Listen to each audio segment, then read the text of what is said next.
The story of Thanksgiving isn't exactly what you learned in school. There's a lot more to it than just Pilgrims and Native Americans eating turkey and cranberry sauce. There's a long history that created the holiday Americans celebrate today, and it's not all what you think. From the first Thanksgiving feast in the Arctic to the days when kids went door to door asking for treats in their Thanksgiving costumes. Thanksgiving's been through a lot of changes most people never hear about. But without every one of these moments, the Thanksgiving we know today simply wouldn't exist. Thanksgiving Day is nowadays mainly comprised of 3 activities: spending time with the family, watching football, and eating a hearty meal of turkey. But while you wait for the turkey to be done cooking and for the football game to return from commercial, you'll want to do more than scroll through Instagram. These Thanksgiving Day fun facts will keep the conversation going, and you may just teach your loved ones a thing or two about the national holiday. Number 10. The first Thanksgiving was held by Arctic explorers. The first Thanksgiving was held in 1578, more than 40 years before the Pilgrims had even arrived at Plymouth, and it was an awful lot colder. It was held among the ice of what would eventually be called Frobisher Bay, and it would become known as the first Canadian Thanksgiving. When Canadians celebrate Thanksgiving, it has nothing to do with Puritan Pilgrims and Native Americans eating together at Plymouth. They're commemorating the day the Arctic explorer Martin Frobisher arrived to begin his search for the Northwest Passage. He had already lost a ship in the ice of the Canadian Arctic, and to keep spirits high, he and his men paused to hold mass, have a meal, and give thanks for the fact that they were still alive. It was a little bit less glamorous than the holiday we enjoy today. These were Arctic explorers, so they didn't exactly have turkey. Instead, it's believed that the first Thanksgiving meal was a scrumptious, one-course repast of salted beef rations and stale crackers. Number 9. The Pilgrims ate lobster, swan, and seal.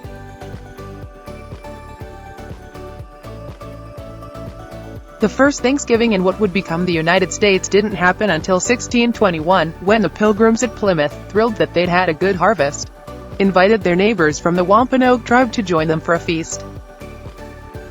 They didn't exactly serve what you'd expect, though. The Pilgrims put pretty well everything they could find on the table.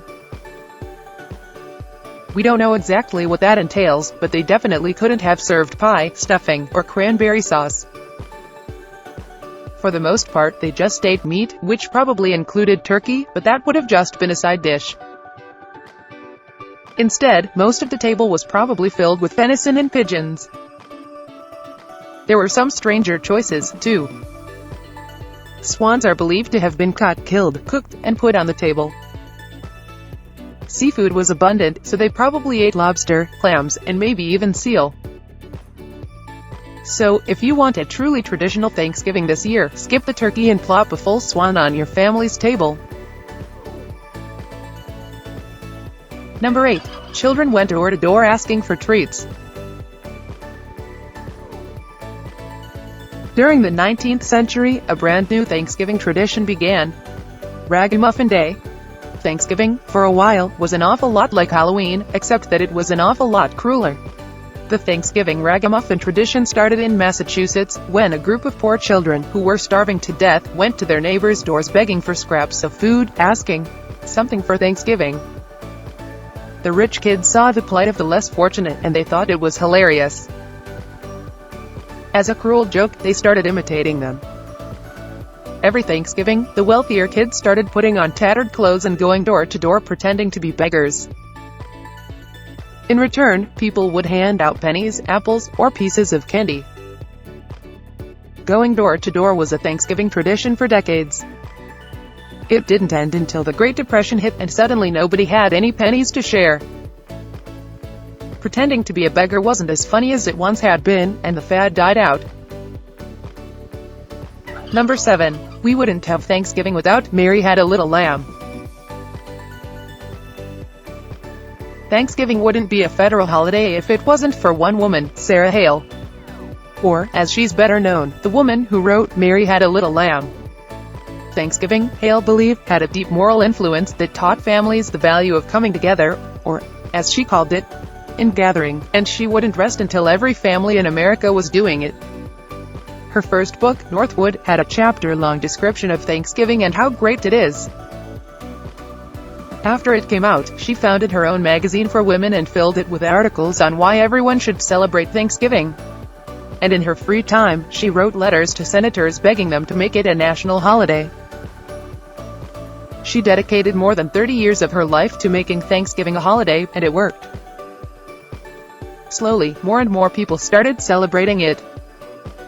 By 1854, 30 states were observing Thanksgiving, mainly because of her.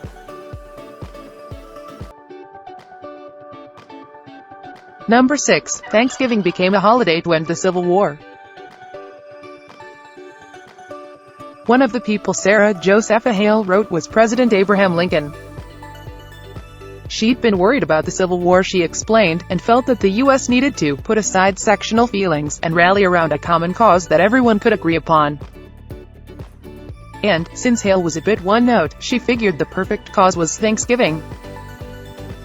Lincoln wasn't the first president she'd written, but he was the first to listen to her. He took to her immediately. A mere 5 days after Hale wrote her letter, Thanksgiving was declared a federal holiday.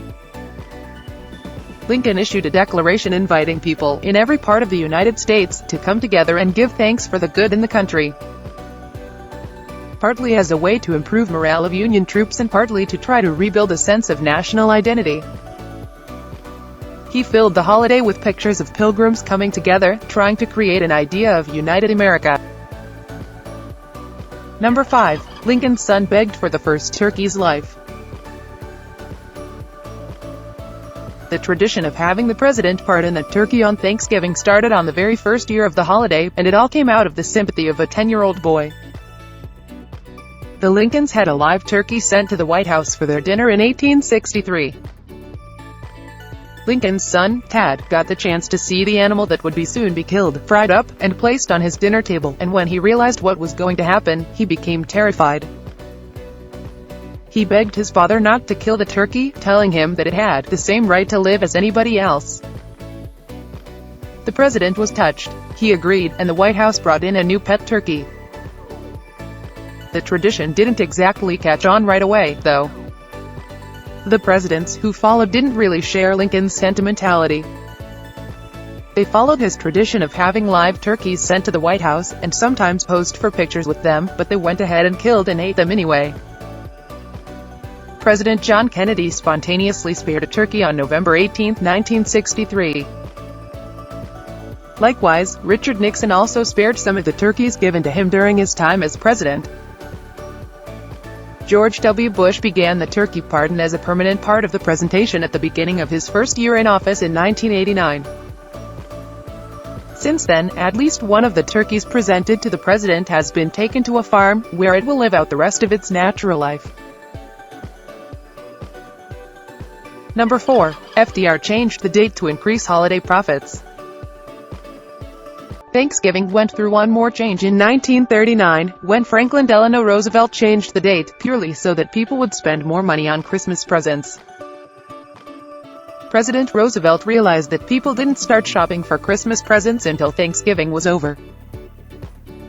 He figured that if Thanksgiving was a week earlier, people would start shopping earlier and end up spending more money. And so he moved Thanksgiving from the last Thursday in November to the second last Thursday, purely to boost the economy. People were furious. They started calling his date Franksgiving, and some states refused to recognize it. Alf Landon, who had run against FDR in 1936, even declared that changing the date of Thanksgiving made Roosevelt a Hitler. It actually worked, though. People did spend more money, and the economy did improve. In the end, Roosevelt got everyone to calm down by switching the date again, now declaring that Thanksgiving would be on the fourth Thursday in November, but never on the month's last 2 days. Which was confusing enough that nobody bothered to argue about it. Number 3. A football tradition.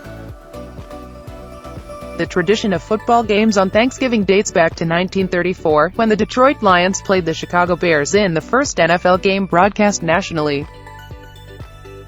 George A. Richards, a radio executive and owner of the Detroit Lions team, wanted to gain the attention of fans with a Thanksgiving Day game. His idea worked, and all 26,000 tickets sold out 2 weeks before kickoff. The Lions have hosted a Thanksgiving game each year since. The Dallas Cowboys also began hosting on Thanksgiving in 1966, and a third game was added with rotating matchups in 2006. Number 2. The first Macy's Thanksgiving Day Parade had Central Park Zoo animals. The Macy's Thanksgiving Day Parade was originally called the Macy's Christmas Parade to kick off the holiday shopping season. Held in 1924, the first parade included all kinds of circus mainstays, including monkeys, bears, camels, and elephants, all borrowed from the Central Park Zoo, instead of the traditional character balloons. By the way, Snoopy has made the most appearances in the Macy's parade. Snoopy made his debut as a balloon in 1968. Throughout the years, the Beagle has had a total of 7 balloons, making 39 appearances before he was replaced with Charlie Brown in 2016. Number 1. Each year, over 46 million turkeys are cooked. Thanksgiving Day and turkey go hand in hand, so this number shouldn't really be a surprise. Although not all Americans celebrate the holiday, there are still millions of families gathering around the table to eat one of the most special meals of the year. And for those who aren't satisfied with only one day of it, Christmas is also a popular occasion to cook another turkey. You should know that the turkey's tryptophan doesn't actually make you tired. On Thanksgiving Day, you probably prepare yourself mentally knowing you'll be tired after eating turkey, but the holiday bird isn't actually to blame.